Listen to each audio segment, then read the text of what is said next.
Olha que interessante agora, ó. Eu tenho também o pino de enable aqui, só que esse pino, né, vamos imaginar que ele esteja igual a 1, então eu estou habilitando, vamos ver o que acontece nesse caso aqui. Vamos pegar aqui, ó. Aqui é o mesmo flip-flop que eu tinha antes. O que eu fiz? Eu tirei uma das entradas, né, e coloquei aqui uma porta NOT interligando uma entrada na outra, ou seja, sempre eu vou ter a minha entrada de baixo invertida da de cima. Então é isso que eu estou fazendo aqui, ó, tá? Então agora eu passei a ter uma única entrada, que eu vou chamar de uma entrada D. Vamos ver o que acontece. Olha que interessante. Se eu colocar 0 aqui em D, quer dizer, né, ó, esse 0 está descendo, ele vai passar aqui, ele inverte e dá 1. Vamos ver o que acontece aqui, ó. Então, o enable é 1, então vai ficar 0 e 1 dá 0, invertido dá 1. Então aparece 1 aqui. 1 aparece aqui, 1 e 1 dá 1, invertido dá 0. 0 e alguma coisa dá 0, invertido dá 1. Então esse 1 vai aparecer aqui. Esse 1 que aparece aqui, ele volta para cá. Então agora eu faço aqui 1 e 1 dá 1, invertido dá 0. Esse 0 aparece aqui, 0 e 0 dá 0, invertido dá 1, opa, estabilizou. E como é que ele estabilizou? Ele estabilizou para a saída principal em 0. Então, olha o que eu acabei de fazer. Tá? Se eu habilitar meu sistema, quando eu coloco 0 na entrada, esse 0, ele vai para a minha saída. Tá? Ele aparece aqui. Vamos ver o que acontece quando eu coloco 1. Tá? Então, ó, deixei o enable habilitado para ele poder funcionar, vou colocar 1 aqui. 1 aqui, aparece 0 aqui. Então, aqui eu tenho 1 e 1 dá 0. Porque 1 e 1 dá 1, né? Invertido dá 0.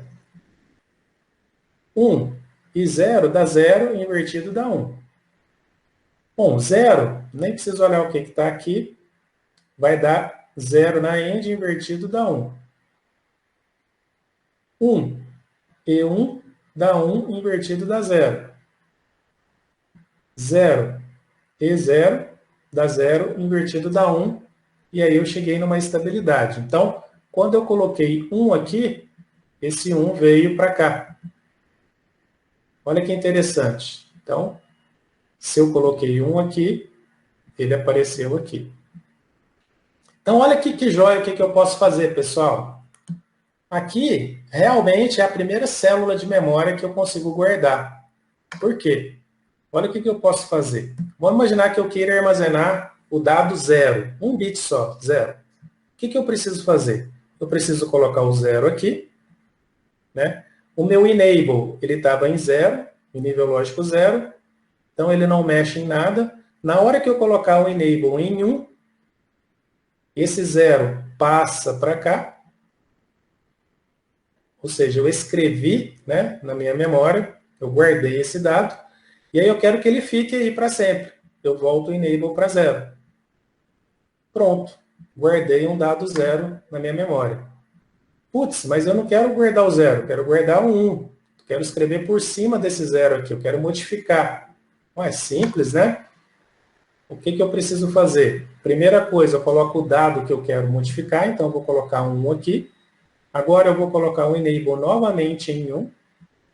Na hora que eu coloco o enable novamente em 1, esse 1 passa para cá e ele escreve em cima desse 0. Então não tem mais 0 aqui. Vai ter agora 1. Aí eu quero que esse 1 fique para sempre, ou seja, independente do dado que tiver aqui, ele fique ali. É só eu colocar 0. Aí aqui esse dado, né, a entrada pode vir para 0, pode vir para 1 de novo, pode vir para 0, que não altera a saída. Eu acabei de armazenar o dado que eu queria aqui, controlado, né, controlando esse armazenamento através desse enable aqui. Se eu quiser armazenar 8 bits, é só eu fazer isso com 8 bloquinhos desse. Aí eu consigo armazenar um número de 8 bits. Se eu quiser armazenar um número de 4 bits, é só colocar 4 bloquinhos iguais a esse. Esse latch, né, esse tipo de configuração que veio, né, lá do RS, né, mas quando eu coloco uma única entrada com esse NOT aqui, ele é chamado de LET-D, D de dado, né? O que esse cara faz? Ele armazena o dado que estiver presente nessa entrada, ele armazena na saída. Tá? Uma vez armazenado, na hora que eu desabilito aqui, que eu coloco o enable em 0, eu posso modificar aqui o quanto eu quiser, né? Posso fazer todas as brincadeiras possíveis aqui na entrada, que a saída não é afetada, né? Ele fica com o estado que eu armazenei. Então, isso aqui é chamado um LET-D controlado. O enable controla o instante em que eu vou realizar o armazenamento ou não. Tá? Enquanto o meu enable estiver em 1, isso é importante, tá? Vamos imaginar aqui que eu tenha feito aquela sequência ali de 0, 1, 0, 1, 1, tudo aqui na entrada, e o meu enable durante esse tempo todo esteja em 1. Quer dizer que durante esse tempo todo ele vai copiar tudo que tiver na entrada e na saída. Então, o último dado é que ele vai gravar, né? Porque ele vai estar escrevendo um por cima do outro. Então, na verdade, se eu mantiver o enable habilitado durante todo esse tempo, embora o primeiro dado que eu escrevi tenha sido 0, como eu fui escrevendo por cima, né? Porque o enable estava habilitado, ele vai guardar o último, né? Então, não vai ser mais o primeiro dado que vai estar armazenado aqui. Então, esse é o segundo tipo de unidade de memória que a gente tem, que é chamado de LET-D, e o D significa dado. Tá?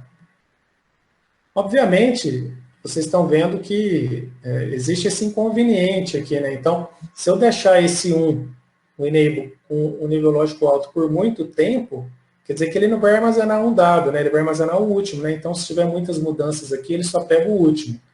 Não, eu quero armazenar só esse. Muito embora tenha vindo outros aqui. Então, o que eu tenho que fazer? Eu tenho que pegar o meu enable, subir e descer ele rapidinho, porque senão ele vai pegar o restante dos dados ali. Tá?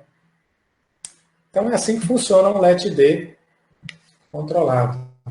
Aqui é a tabela verdade dele, né? Quando o enable estiver em 0, independente do que tiver na entrada D, a minha saída permanece com o que ela estava antes. Né? O Q0 é o estado que ela estava antes, é o Q anterior. E quando eu habilito o meu circuito, eu coloco o enable em 1. Quando a minha entrada é 0, ele copia isso para a saída. E quando a minha entrada é 1, ele copia isso para a saída. Tá?